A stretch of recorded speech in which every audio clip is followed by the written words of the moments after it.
અને સમાજને એક કરબર પ્રાર્થના છે. કેમ? આ કથા વ્યાસપીઠ છે. આ વ્યાસપીઠ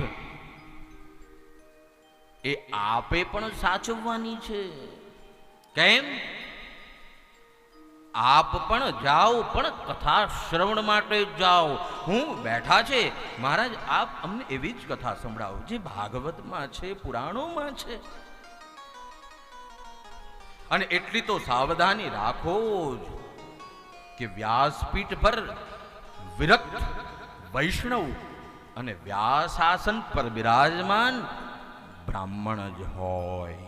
આ યાદ રાખો, નહીતર 15 વર્ષ પછી તમારા દીકરાઓને આ વેદ પ્રમાણ, એના ગુઢ રહસ્યો, આ ગડગથુથીના સંસ્કાર છે બ્રાહ્મણને. લુહારના છોકરાને લોહ ગરમ કરી એમાં ઘા કરવાનું શીખવાડવું નથી પડતું. એમ બ્રાહ્મણનો દીકરો જે છે ને ગરથુથીથી લઈને જન્મ્યો હોય. માટે આપ અગર આ કોઈ પણ પ્રબંધમાં, આયોજનમાં જોડાઓ તો એમાં એવી સાવધાની રાખો, વિરક્તો વૈષ્ણવો વિપ્રો. કારણ આ મંચ નથી, આ વ્યાસપીઠ છે. અને જો આ વ્યાસપીઠનું શોધન જતું રહ્યું તો તમારા 15 વર્ષ પછીની જે પ્રજા છે ને એને મુક્તિનો માર્ગ નહીં મળે. કેવલ આ સાધન છે મુક્તિનું.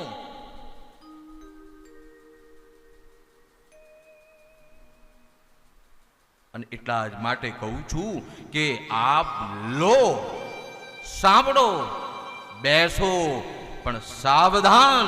વ્યાસપીઠ એ મંચ નથી, એ વ્યાસપીઠ પરંપરા છે. શુકદેવ એ પરંપરામાં આવ્યા છે. ભાગવતજીનું જ્ઞાન પરીક્ષિત રાજાને આપ્યું છે.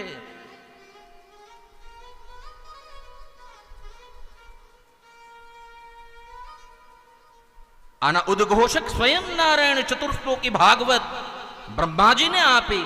બ્રહ્મા નારદ, નારદ વ્યાસ, વ્યાસ શુક, અને અંતે શુકદેવજી કહે શ્રવણ કરો.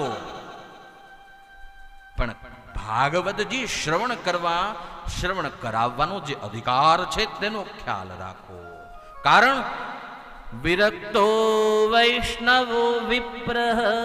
કમસે કમ આ 3 વસ્તુ તો જુઓ કે ભાગવત સંભળાવનાર એ બ્રાહ્મણ છે કે નહીં.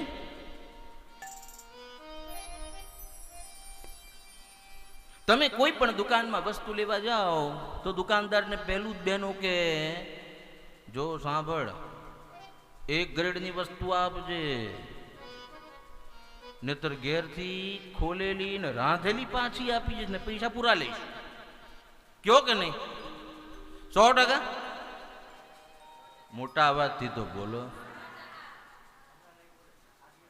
તો શું કામ આમાં તમે પરિસ્થિતિને સમજવામાં પ્રયત્ન કરો.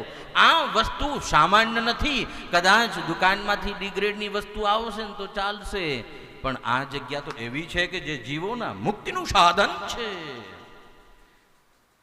એટલે આપ બધા કટિબદ્ધ થાઓ કે કથા શ્રવણ કરવી તો બ્રાહ્મણનો દીકરો કથા સંભળાવે.